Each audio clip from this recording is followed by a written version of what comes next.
Bro,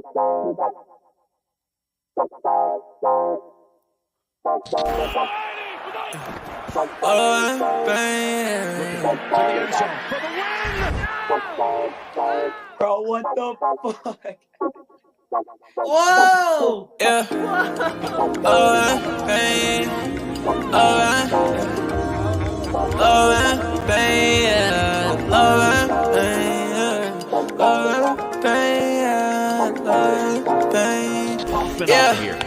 Yeah. Hey. I just wanna touch the top. Baby said that she in love and she don't love the lie. Been chillin' with all the bros, I've been above the spot. Shawty said that things change, well it does a lot. Hey, watching out the payment, man, the suds is high. Yeah, lost inside the heart, but it's emerging right. I've been out the way and I'm good. I can find my home. Everything I said it was is not. Yeah, Jamaica, how you layin'? Yeah, you ain't say none, what you saying, baby? I lost you, but who's paying? Don't know why you hit my phone, why you playing? Yeah, I can't handle love without the trusting. Yeah, I can see the top, I wanna touch it. Yeah, we been getting money, no discussion. Now I don't let the top of shorty always get the fussy. Yeah, hey, I like the cruise on it. Say she like the way I sound and how I groove on them. I been steady dodging bullets, how I move on them. But he talking out his neck and not a crew on him. Yeah, and I'm sliding. Shawty like the vibe, don't want the right to end. Yeah, to the nice end. Yeah, to the nice end. I can always keep the cool, I'm never fighting. Man, I love was all the cake without the icing. Now I found new love, different pricing. And it won't cost my soul, no devices. Yeah, I ain't got a plan for it, I'm the man for it. Silver Brody couldn't stand for it, it's very important. I've been off the edge, I've been feeling the wind blowing. I can lose my head and my heart, but they been gone. I just hit the edge of stairs when it's dead time. I just lost promises, I regret mine. I just gained a lot of love on the west side. I'm the go, but I would never be the best guy. You might take me out of business like I'm Best Buy. Talk about the go to maybe soon, I know that's right. Yeah. Talk about the go to maybe soon, I know that's right. Thinking about the future, looking good and it's the best side. Welcome back to RTTSP Sports Podcast Season 3, Episode 70. And we are back after 2 long weeks of not us, but we're here to give you all of the sports that you have missed. And we got a 2-man pod today. We got the brothers today.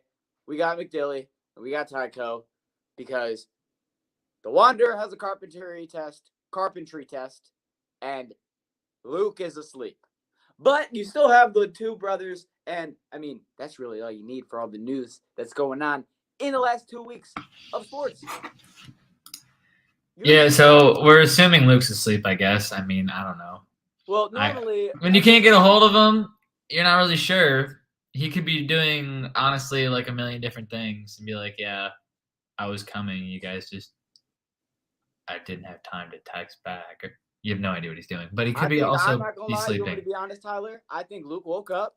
He went in the group chat. He saw that it was a predominantly baseball-based podcast, and he went back to bed. Guess he missed the UFC part. Yeah. He didn't see it. He just saw you text Jesse and say, it's mostly baseball. And he was like, I don't need to be anyway. I guess so. All right, but yeah, it is predominantly a baseball podcast. We're back. We didn't do one last week, but we're back this week. So, I mean, we got a lot of baseball for you. So, if you're a baseball person, the beginning of this podcast definitely is for you. We have a little bit of football to mix in, and then we also have UFC 291 card that we did not review last week. We will do that as well. We've been gone 2 weeks before we're people. done. We've been gone a while. All right. Shit happens. Life happens. Yeah, it does happen.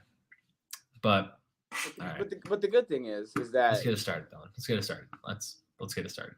We'll get it started. But what I just want to say real quick is that the good thing is that after this, we should be back into a consistent rotation, considering that football's starting back up. Thank God. I can only deal with so much of this baseball being the only thing going on. But hey, I finally hit a baseball parlay last night. First time in like weeks. Also, first time in weeks that I've even placed one. So like I haven't just been losing parlays every single day. I have not placed a baseball parlay in a while. I've just been placing single bets because I hate betting baseball recently. But we hit last night, 25 for like 145. So baseball is currently on my good side.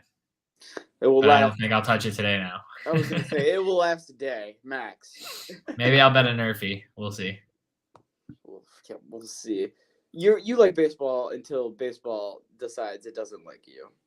Until baseball doesn't want to give me money and wants to take money away, then I have a problem. Is that baseball or is that Vegas? It's baseball. Okay. Football can take my money. I'm willing to do that. You'll gladly and give the next week, and the next week, give them your money.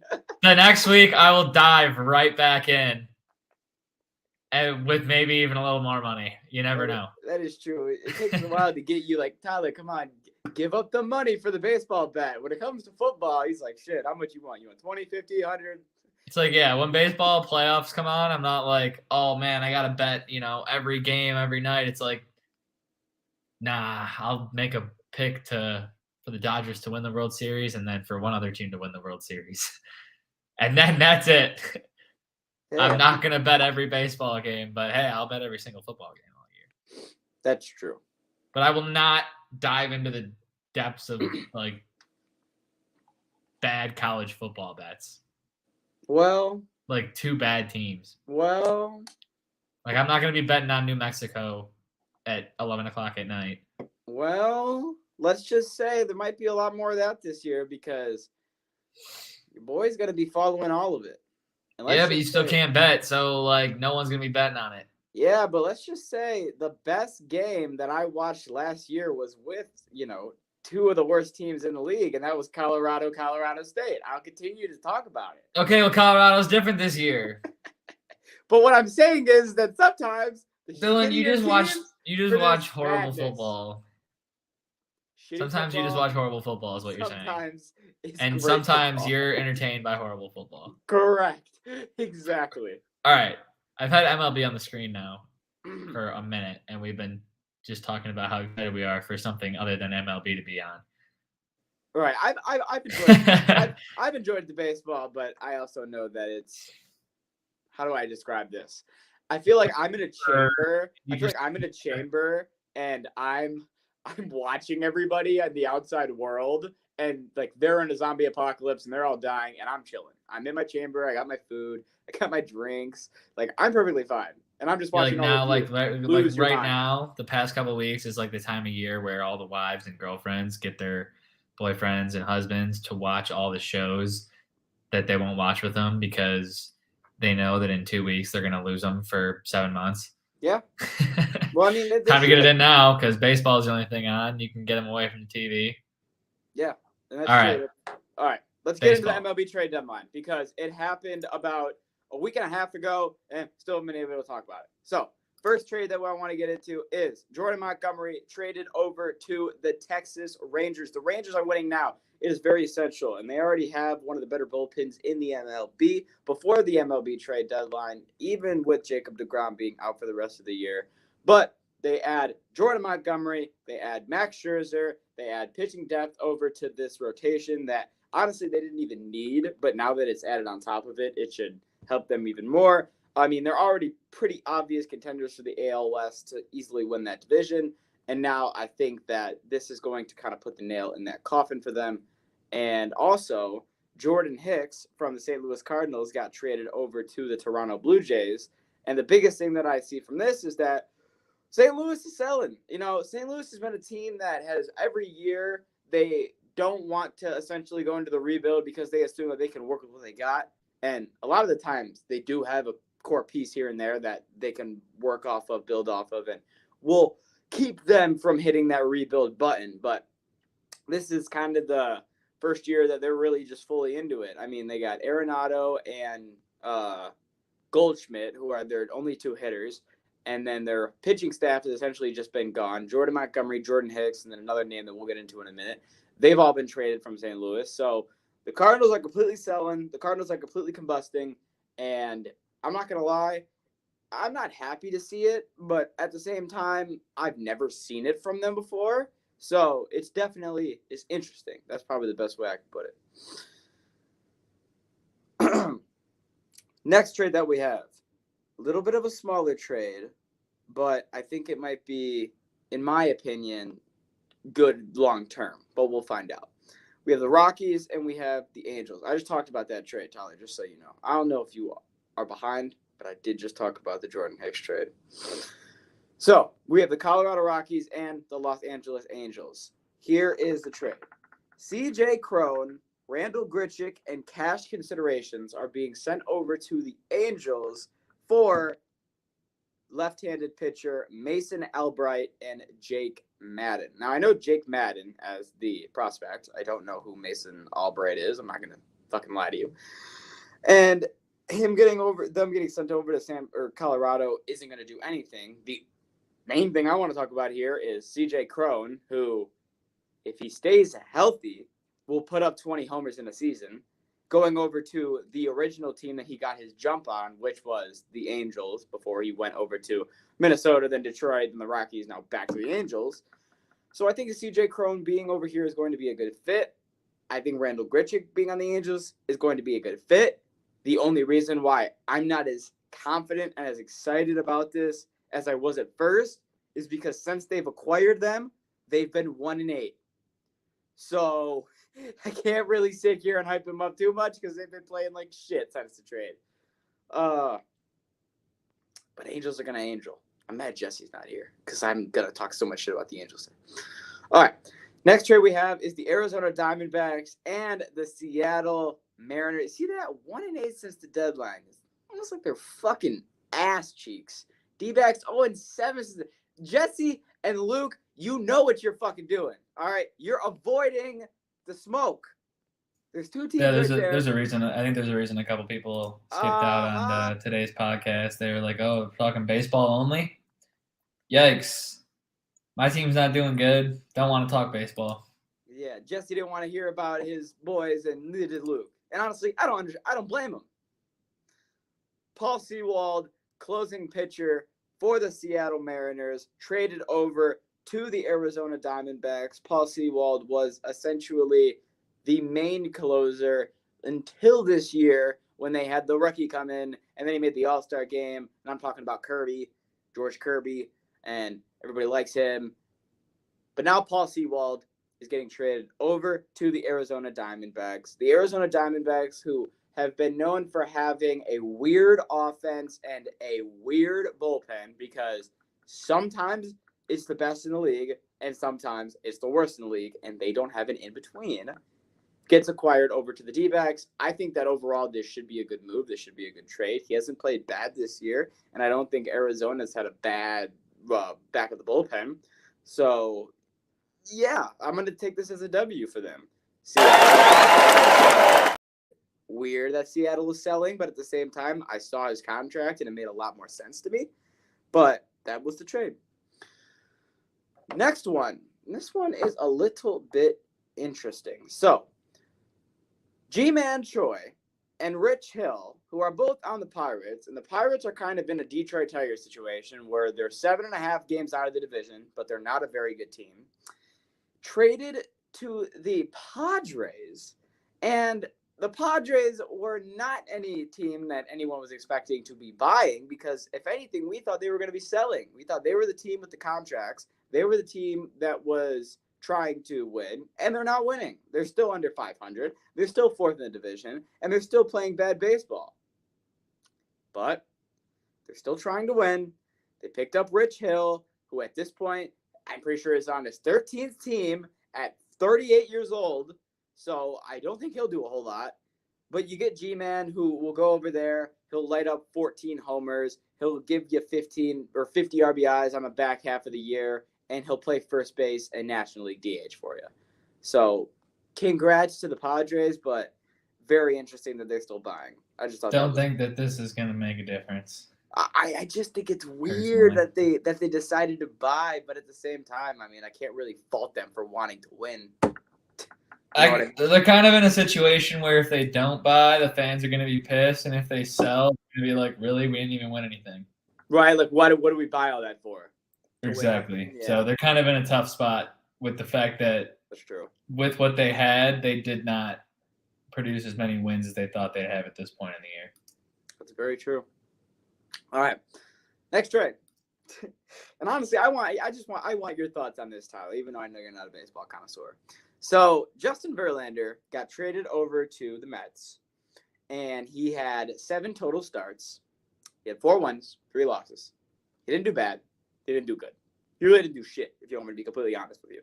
If I told you next year that he played last year, you wouldn't even believe me because it was really just, it happened.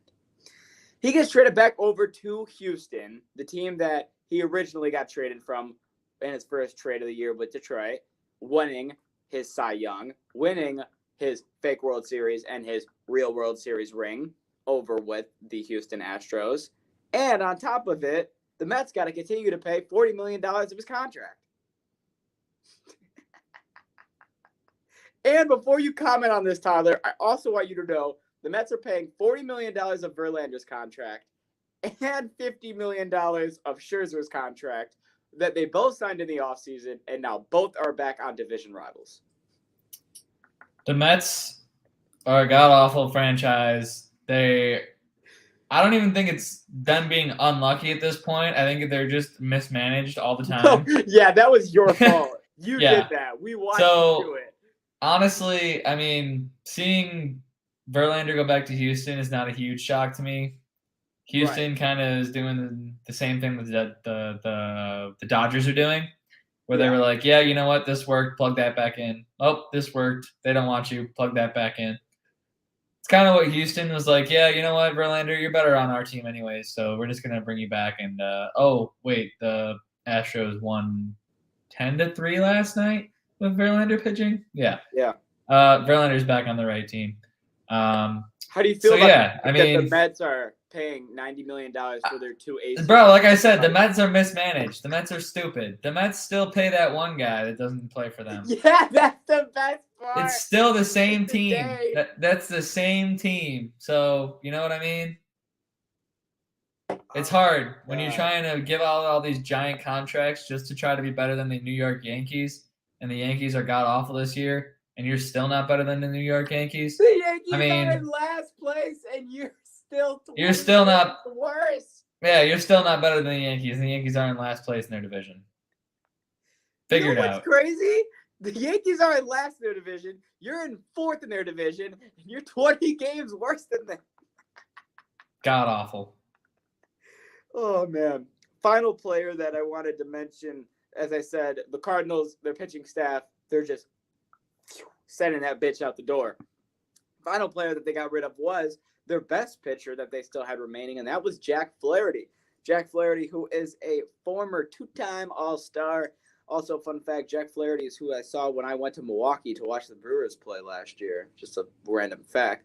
But this man, Jack Flaherty, I wanted to just give something because I just sorry, but nobody cares. I know.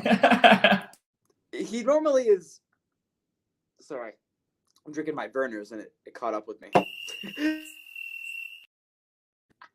Jack Flaherty normally has around a 3 ERA. Normally last year was pretty much known for being the National League leader in having ERA being lowest most of the year. And he's been a great pitcher for the last 3 years over in St. Louis. And he goes over to Baltimore, which I actually really like. Now, a lot of people may or may not know the Orioles are pretty damn good this year. They're 20 games above 500. They're in first place. They're above the Tampa Bay Rays, and they're 70-45. They're a very good baseball team. And the main thing that has been projecting that has been the fact that their bullpen has been rock solid. Now, their starting rotation, they've had some key pieces with their rookies, and they've had some pieces that have fell flat. I think Jack Flaherty is going to be an easy 2-man into the rotation. He's probably going to be number 1, if I'm being completely honest with you, because the only other person I can think of that would be ahead of him would be John Means. But I think that you would put Jack Flaherty in the 1 or the 2, and this is going to continue to elevate the Baltimore bullpen. Do you have a comment? Because you'll give a comment. I mean, the only thing I was thinking was, damn, Luke and Jesse both didn't make the podcast, but they also both have a good baseball team that they like. Yeah, they both have a shit in the Orioles and the Rays, but then they also have the Angels and so there was stuff they could have talked about too. But no, I mean, good for the Orioles. I don't know enough to comment on this though. Well, it's a team that's good that just got a good pitcher. That's what you need. Yes, I know that much. Well, now we can talk about a team that you like a little bit more, and that's the Miami Marlins. So, yeah, which was nice. Also, I want to point out that since the trades happened, 3 home runs, 9 RBIs, 3 games. Yep. Josh Bell is who we are talking about, who has been sent over to Miami from Cleveland, and he has already been raking in the 3 games that he has been playing. He's been off to an incredible start. Josh Bell, who was most known for his time over in Pittsburgh, then got traded to Cleveland, now is in Miami. He also had a stop at Washington, I believe, along the way too. But I just like raking the whole way.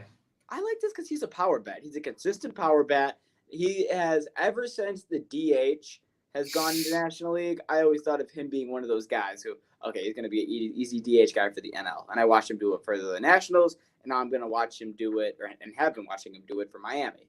I think that it's a really good pickup. And I also want to point out that on top of it, they picked up Jake Berger from the White Sox, who I wouldn't normally talk about because he has a 193 batting average, but he's hit 22 bombs this year. And he already hit a bomb back with Miami. And I know that Tyler likes the fact that his last name is Berger. So all the things kind of just add up together. Berger Bell, baby. So, like to see that Miami's making some moves. They're currently in the playoff picture, and I like that they know it.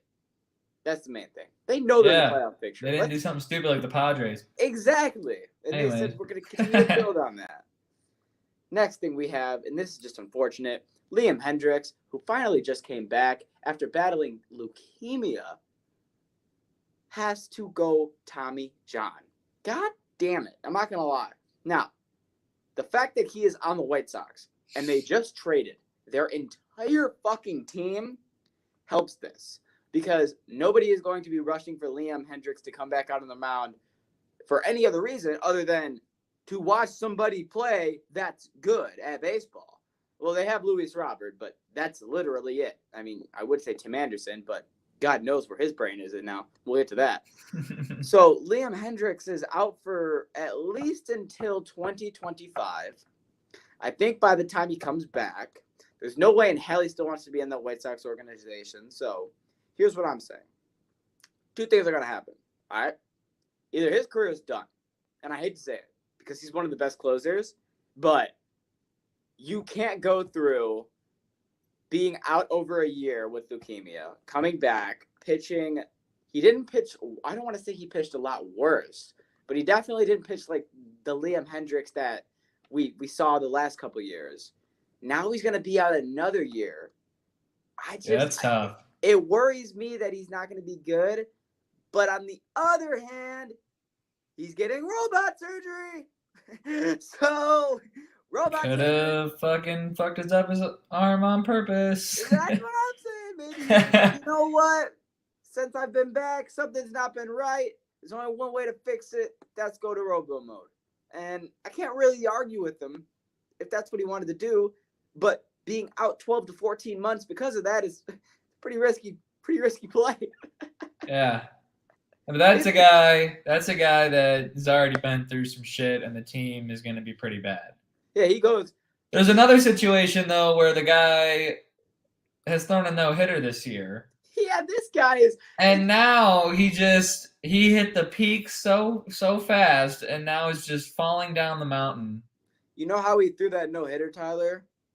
Domingo German is the guy we're talking about for those correct, that are listening and not watching.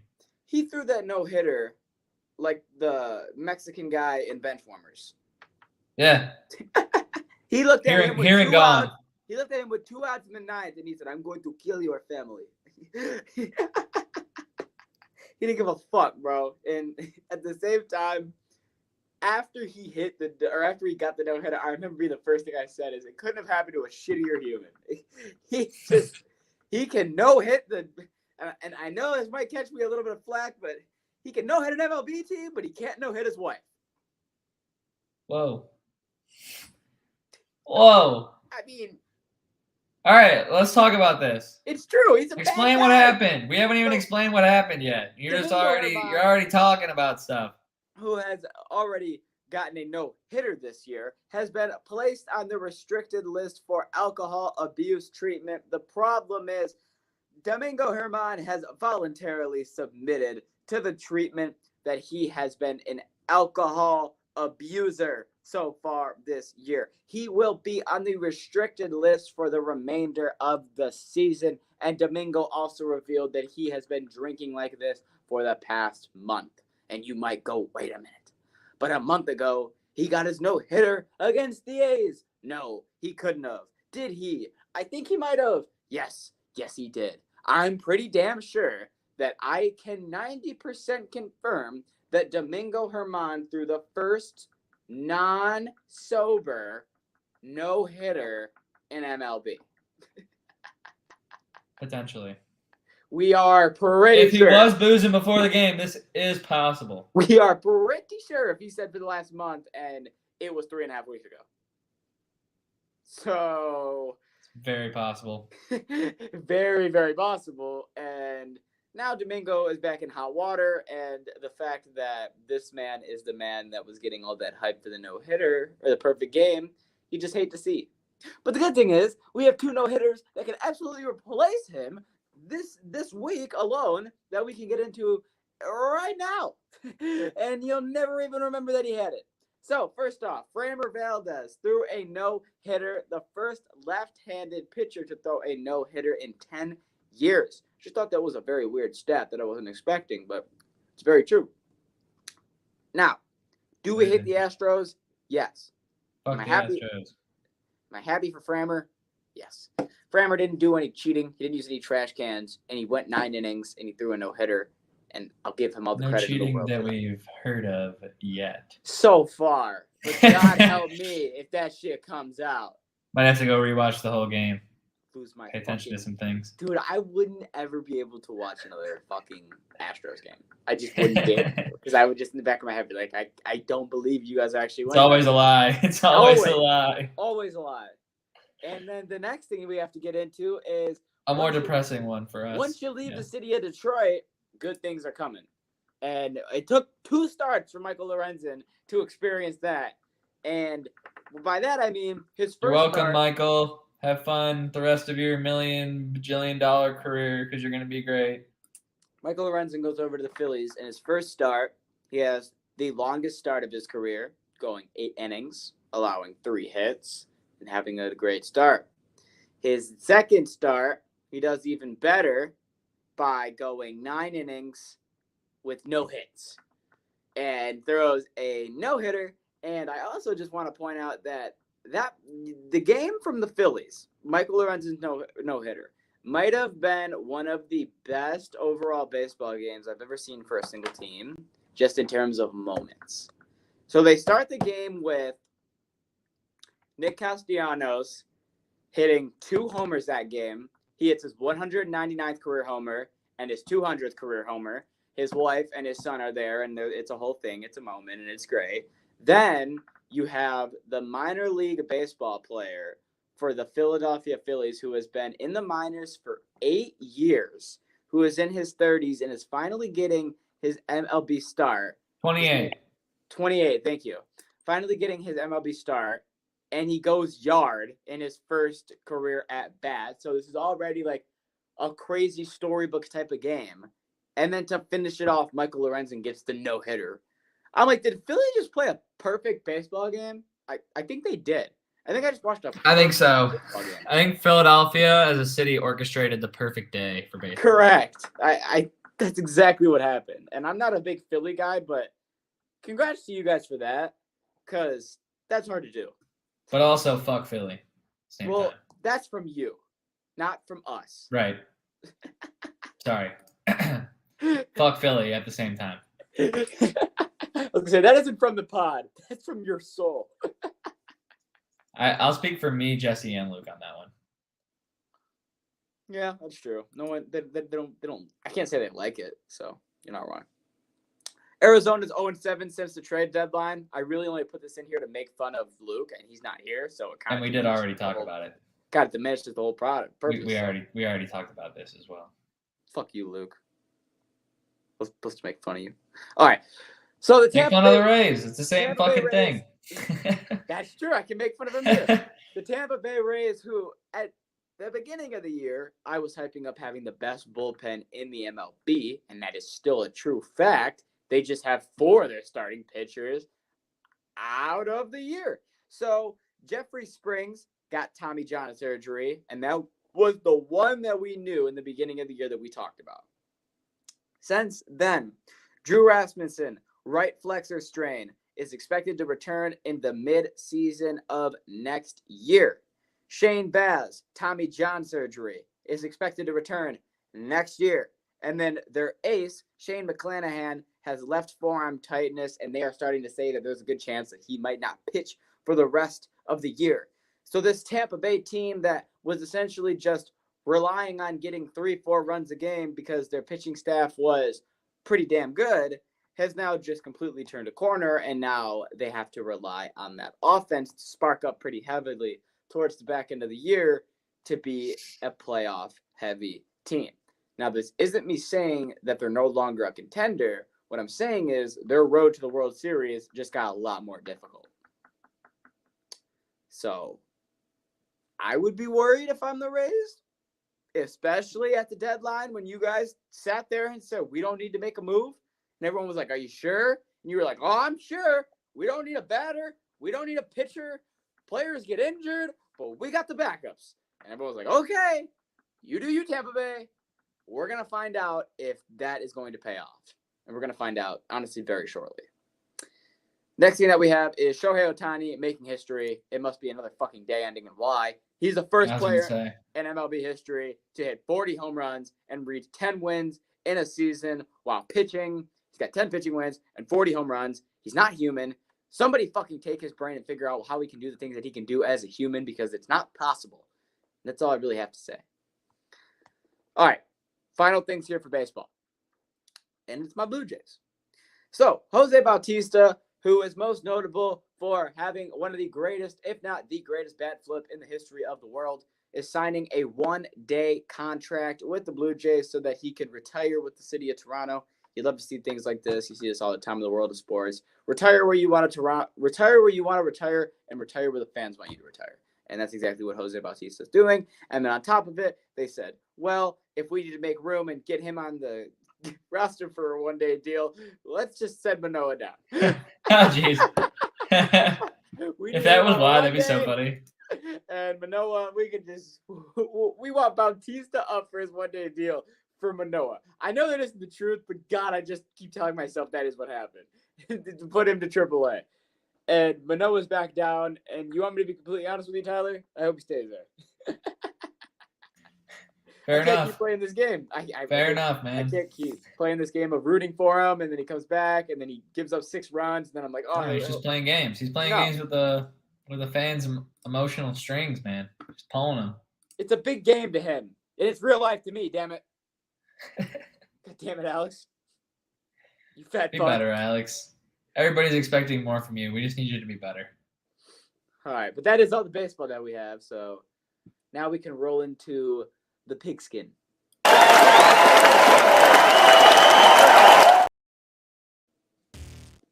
You know what I think is really funny?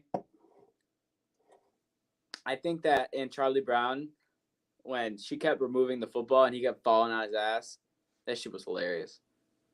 God, you're ridiculous.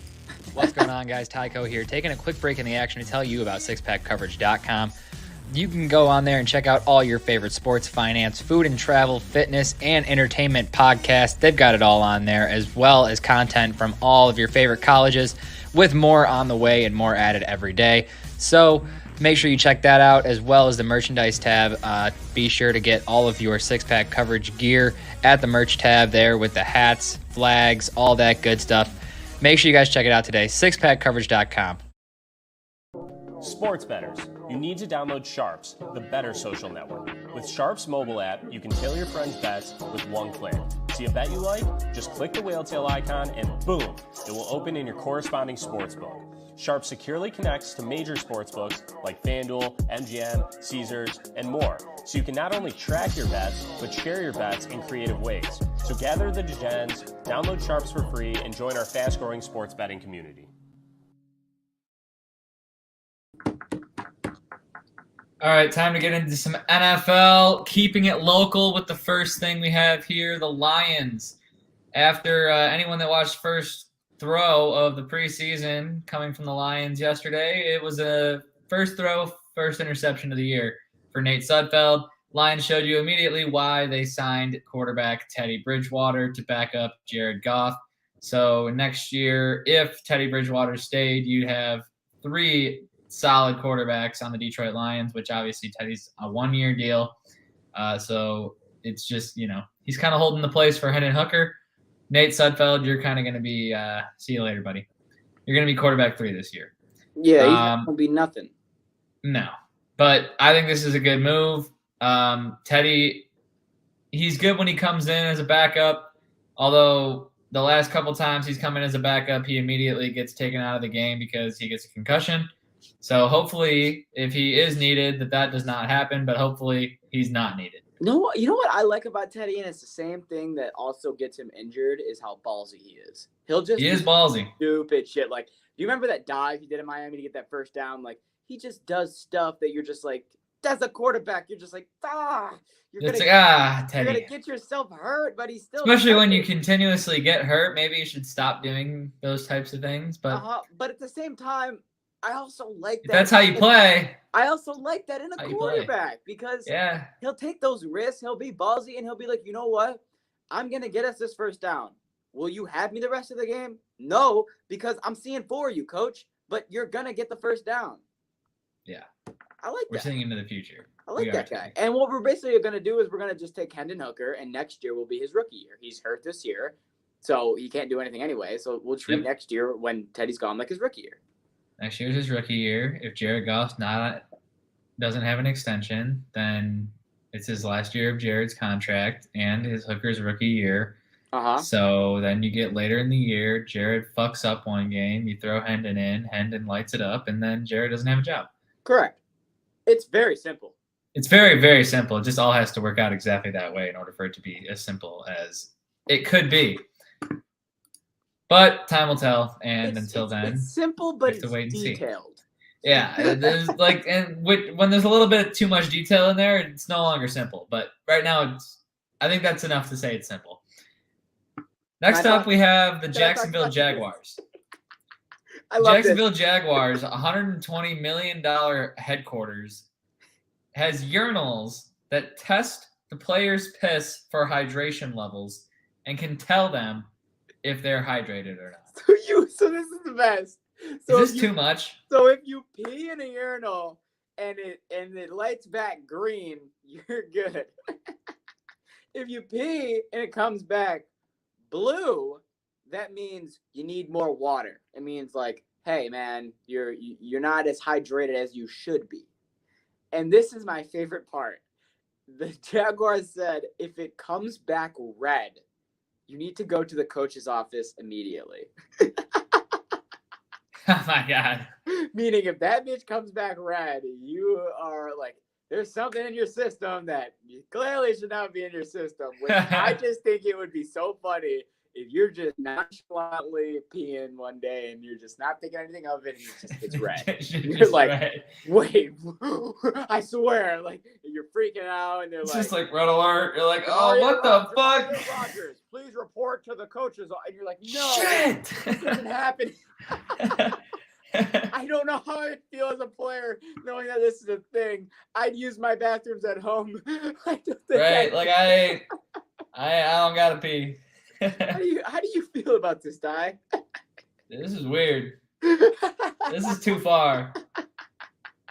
I don't know. Like I get it, but it's too much. I know hydration's key, but I don't know how I feel. Is the urinal gonna yell at me? Like, is it gonna be like drink water after you piss? It's gonna be like, you're not fooling anyone, buddy. Need more electrolytes. I'm like, wait, what? Go chug a Gatorade. Get back in here. I want to see another round. Yeah, like, how is this really going to be? Because $120 million into it, it's clearly high techie. So it's going to be like bench warmers. Too much money, Dylan. They could have been just fine spending only $119 million on their headquarters and not having these kind of toilets. It's going to be like bench warmers. You're going to pee, and they're going to be like, did you really need that milkshake? No, he's not. You're going to feel all self-conscious, like, shit, I guess I didn't. All right, one more. Last one, and honestly, I watched him play quarterback in the second half and didn't even realize he played wide receiver the first half. So Malik Cunningham, which if you know him, he is the Louisville quarterback that was drafted this year. He is on New England, and he played in his first preseason game as the Shohei Ohtani of football, as one might say. He played wide receiver for the first half. He caught 2 catches. He didn't do anything like crazy on the yardage, but he played wide receiver. He did good. And then the second half, they brought him into the quarterback position, and he played great, including a 20-yard rushing touchdown at the end of the game where he snapped 2 ankles. So the fact that you have Malik Cunningham, who everyone knows, essentially he was known for being a scrambler quarterback over at Louisville. He reminded me a lot of Lamar Jackson, and he did have a good arm. But the fact that he's just going to get thrown into that whole Bailey Zappi and Mac attack situation, I think it's going to be really, really interesting to see what ends up happening, not just week 1, but throughout the year with New England's quarterback situation. I got a strong. Look, if Bill's willing to finally break away from the traditions of football, you can come up with some pretty interesting trick plays using Malik Cunningham. That's also very true. You have him as a quarterback and a wide receiver. That means you could probably also use him as a running back. Well, you could drop back, throw a screen pass to him on the outside, and then he can turn and throw a bomb across the field 80 yards to somebody else running a Right, screen. that's huge. You know what I mean? That is huge. And I really like the fact that, we have a dual threat player in the NFL just because we don't have any of those. I do think that in order for him to be the Shohei Ohtani of, like, football, though, like, he'd have to be the quarterback, and then he'd have to be the linebacker. He would. Oh, yeah. To be the real pitching Shohei and Ohtani hitting. Football, you pitching gotta play both would sides essentially be quarterback, and hitting, I mean, you got to be the linebacker, be the captain of the defense and the captain of the offense. Yeah, if you want to be a Shohei Ohtani football, you'd essentially have to play both sides of the ball. Yeah, you have to be on offense. Which is kind of, I don't want to say impossible, but unless you're... Think about how well you'd understand the entire game of football if you played on both sides of the ball. Here's what I was going to say, Ty. You'd be a cheat code. This is the last thing I want to bring up before we end the pod, because I just thought about this. I mean, think about it. In high school and in college, you got players that are playing both sides of the ball. You got players that are playing wide receiver on this side, and then they're playing this on the other side. Why is it that the second they get to the NFL, they can't play anymore? Is it just because of injury risk? Is it because of talent? Is it probably how many people play every position and are trying to be a professional at that just one position that it's easier to just focus on one? Yeah, that's true. Like if sure. we have one guy who only plays this, there's a better chance of being good than you focusing on 2 different things. I get that. Why would we have you be a good wide receiver and a good cornerback when we can make you a great wide receiver? Right. But then there's some people like Shohei where it's like, well, he's already going to be a better pitcher. He's different. He's a robot and it's baseball. He's a robot. He knows how to throw a baseball and also hit a baseball. This is a different sport. These cannot be compared. Yeah. And just the only thing that can be compared is dual threat. That's it. Yes, that can be compared. The last thing we have is a little 291 card review, just the main card. We don't have Luke, but I mean, me and you don't need Luke. You have me. We did both watch the whole card, so you have us. Fair enough. Yeah, I at least watched the whole card this time, so I know what the hell I know what I'm talking about. I know what's going on. And that's all that matters, Tyler. Well, it was finally a card worth watching, worth my money. So I was like, okay, I'll buy it. There was the one before that was good. You just didn't. It was good, but it wasn't worth my money. Yeah. There's a difference. All right. There's good and there's worth my money good. Like next weekend when Sean O'Malley's fighting, that's worth my money. Well, Sugar Sean's always been worth your money. Exactly. God, I'm going to past events and it's not taking me there. What UFC is it, Tyler? Oh, never mind. Here we go. 291. I got it. All right. All right. Perfect. So, first thing I want to say, in my opinion, this was either card of the year or second best card of the year. If not, the one before it would be the only one that I would say would be better. First fight, Kevin Holland, Michael Chiesa. Kevin Holland comes out, absolute Superman. I was expecting him to win in the first round, and he won in the first round. So, love to see that prediction came true. He won by no surprises. no surprises. He won by submission in the first round. He got his performance of the night bonus. I mean, Michael Chiesa, the past couple fights now, I feel like he continues to just take the big name fighters, the big hype train fights, and it's smart because he's getting the notoriety, but it's not smart because he's losing every fight. But hey, man, everybody has their different paths to greatness, and he's not gonna reach. He's getting his name out there, but he's also getting his ass kicked. It's a two birds, one stone type of situation with him. And then you got Tony Ferguson, who won't retire, and he continues to just keep fighting.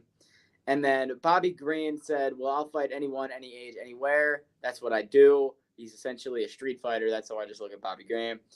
He goes in there with Tony Ferguson, and I will say that it probably went longer than people lasted. You know, he waited till there was 6 seconds left in the fight to finish it. But it was essentially, I want to say. But I think there were like 4 different times he could have ended it. I was gonna say the problem is. And he looked like he was just toying with him. It wasn't like I can't put him out. Like, you know, I can't figure out what to do to get him down. It was more of a, man, I'm kicking this guy's ass, and you guys are all watching. Right. I'm just gonna let you guys watch until it's almost over, and then I'll make sure he's out. Well, he knew he had it by decision. Looked like he was just messing with him. Oh, he knew he had it by decision. That's why at the end, I mean, a lot of people online were saying it was sad watching Tony try to just hulk up and go back into his El Cucuy ways and then just get knocked out. But at the same time, I just think that was the perfect sequence of events that just shows you don't got it no more. You can't do what you. I did expect to see some gloves come off at the end. I did too. I really did. And they did not. And I'm curious as to why. Tyler, he's lost 7 in a row. Yeah, hang it up, bud. He's lost 7 in a row. There is no point. Unless he's got a gambling problem, I don't know why he's still doing this. I'm not gonna lie, Ty. I think there's one reason why he's doing it, and I think we know exactly why. And it's because clearly, if he could have, and he would have been set up money-wise to retire, he would not still be here. That's what I'm thinking. That's what I'm thinking, 100%. Buddy loves roulette. Mm-hmm. And maybe Buddy's not as set up outside the UFC as we think, and he needs this money. Derek Lewis. That goes hand in hand with his roulette problem. Exactly. That I just made up. We are now just assuming he has a gambling problem. Yep. Next fight was the Black Beast, Derek Lewis versus Marcos Rogelio de Lima. Fight of the night. And why fight of the fucking night?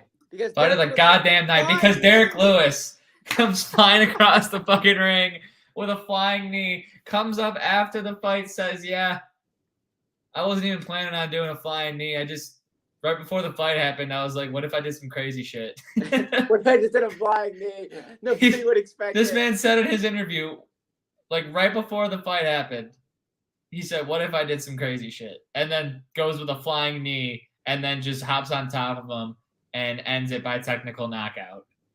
It was great. I mean, you couldn't ask for more from Derek Lewis. I thought we were going to wait. Yes, you can ask for more. He took his pants off. He said his balls were hot.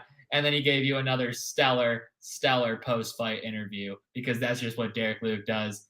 Oh, by the way, he signed a 7 or 8 fight contract this past week. As long as none of those fights are in Texas.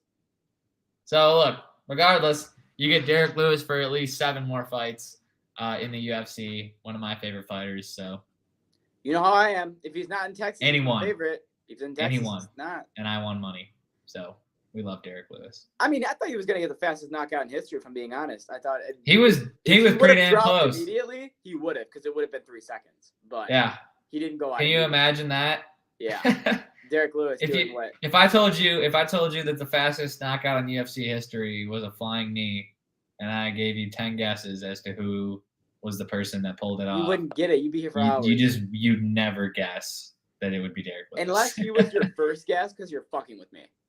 Right. You know what I mean? Exactly. All right. Next fight, Coleman. And I don't want to say this was the stinker of the night, but, if there was a stinker of the night, this was definitely it. And that was just the fact that Alex Pereira did not win that fight. Jan Blachowicz, he fought him.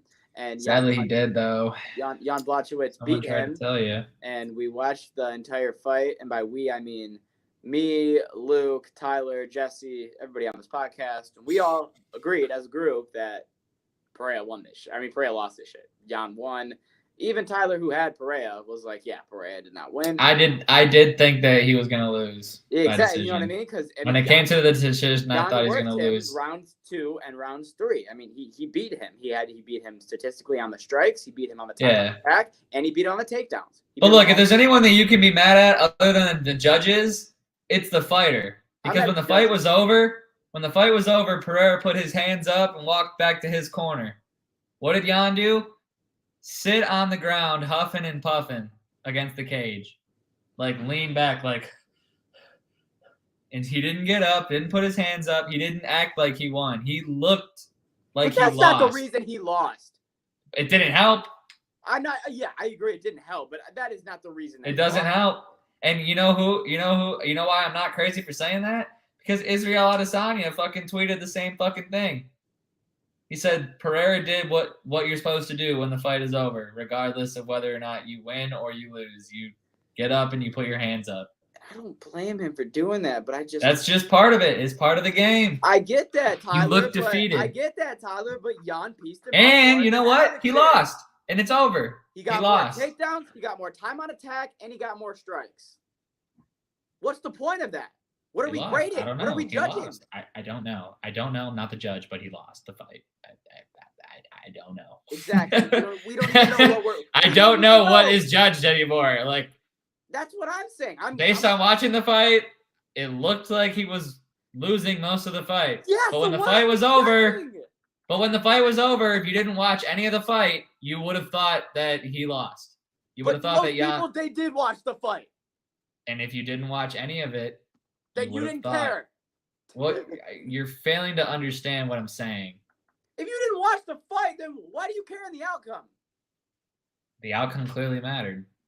What happened after the fight clearly you watched the fight, you care. If you didn't watch the fight, you didn't care. Everyone that watched the fight saw who won.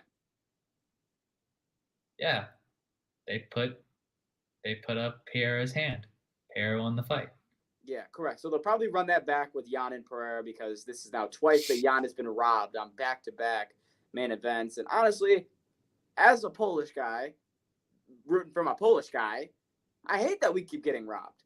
I hate that this is back-to-back main events that I'm sitting over here like, come on, Poland. Like, why are we getting robbed like this? And then I got my own brother, who's also Polish, excited at the loss. And it's just... Because I told you he'd lose and he lost. It's called being right. It's just the nail in the coffin as the Polish one. I'm sorry that I knew what was going to happen. Same way I told you Sterling was going to win. And everyone was like, oh, Sterling's not going to win. That guy fucking sucks. Well, he's a bitch. Sterling I'm like, won. Look, keep talking more shit. The UFC is slightly rigged. I'm just telling you what's going to happen. Not what I want to happen. I'm telling you what's going to happen. Sterling and won. I did. Alex didn't win. However, I was wrong on the main event. You're damn right. So pick your poison. So pick your poison, Dylan. Oh, fuck out. Pick your poison. Justin Gaethje, a.k.a. the son of Charles Oliveira, knocked out Dustin Poirier, a.k.a. the son of Conor McGregor and Charles Oliveira. And it was an absolutely amazing fight. All what? 2 minutes? 3 minutes? It was a quick one. Until Justin Gaethje gave him an old leg kick to the side of the face and Dustin Poirier went to sleep. I'm not going to lie. There's few things in this world that makes me happier in the UFC than watching Dustin Poirier get knocked out. He's a scummy little bitch. And this isn't like anything to do with like you betting on him. This is everything to do with I have no idea how you guys get so personal with your vendettas against UFC fighters when they're all just trained to want to beat the shit out of each other. He can beat the shit out of his dick, and that's about it. Fuck I just don't understand how you guys get this invested. It's because it's a big deal. Unless I bet on you 5 times in a row, and 5 times in a row you take my money. It's because if you want to be honest, I don't understand how you can get so invested. If you want me to be honest with you, Tyler, I didn't like the fact that, okay, so you beat Conor McGregor, you're allowed to talk shit, right? You beat Conor fucking McGregor, right? Like, okay. I get that. That makes sense. My problem is with Poirier is that after he beat Conor McGregor, he thought that he was now the best fighter in the UFC. And then I watched him get knocked out and then submitted and then saying, I'm the baddest motherfucker in the world after those two and then getting knocked out again. So, and now I'm just in a situation where I'm just like, shut up. I mean, you can tell him to shut up. I mean, And the fact that the last I week think guy that the wasn't guy's just protected playing his broken leg. brand. He And I get created a that. brand, and this is what he says. Tyler, This he's a is good- his mantra. He's a Like good heel. half of it's acting. I'm being dead ass. He's a good heel. So is His- Connor. Connor is a good actor. He wants you to hate him. And Like these guys have alter egos where it's like kind of like the wrestling world. that's what I'm saying. Only they create the alter ego themselves, and they have full control, full creative control over everything that their alter ego is versus what they are maybe at home or I get that. And that's why I not can in front respect of cameras. that's why I can respect people like Colby Covington who come out with the "you suck" and he plays the heel and he's I know you all hate me and I hate you all too. I can respect that. I can't respect Sterling coming out playing the fake nice guy and doing shit like that when he's Look, oh, I mean, I've never done like anything I've never wrong. I've only need a guy in the head, but shit happens and I don't like the fake nice guy. That's what I don't like. Play your character. Well, I mean, like Sterling's a different story. Sterling does shit like poking guys in the eyes and dirty shots and shit. And it's like, oh, I didn't mean to do that. It's like, buddy, you've done it like your last 3 or 4 fights. Like, right. And that's it seems like you train. It seems like you train for this stuff. Like, exactly. That's different than a guy that talks a lot of shit.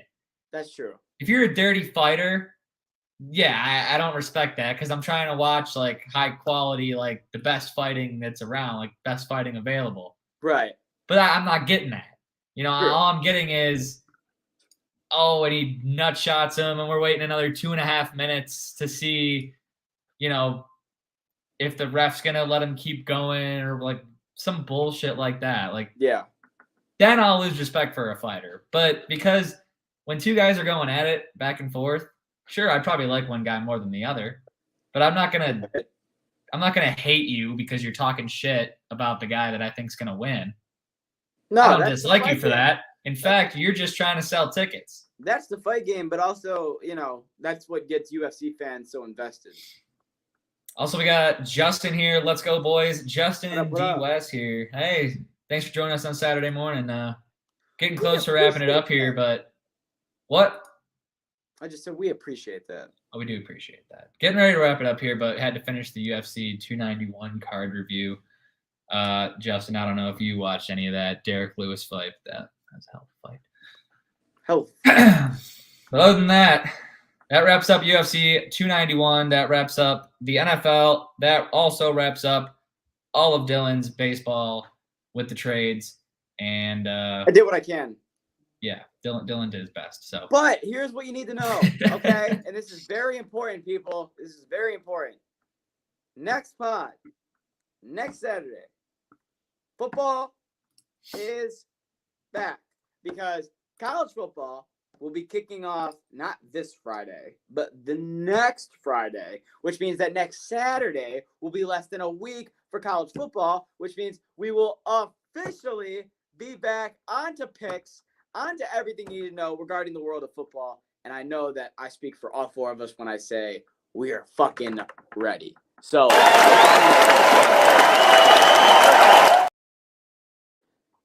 it's going to be a great pod next week, and I know that we are all excited. And without further ado, thank you for joining us on Ride the Tide Sports Podcast. Hopefully next Saturday we get the rest of the group and all 4 of the boys can be here with you. Now, if you want to support the podcast, head over to Ride the Tide 586 on Instagram and Twitter. Also, head over to Ride the Tide Sports Podcast on YouTube and Twitch. Give it a like, go to subscribe. Anything you can do to help the brand, we appreciate it tremendously.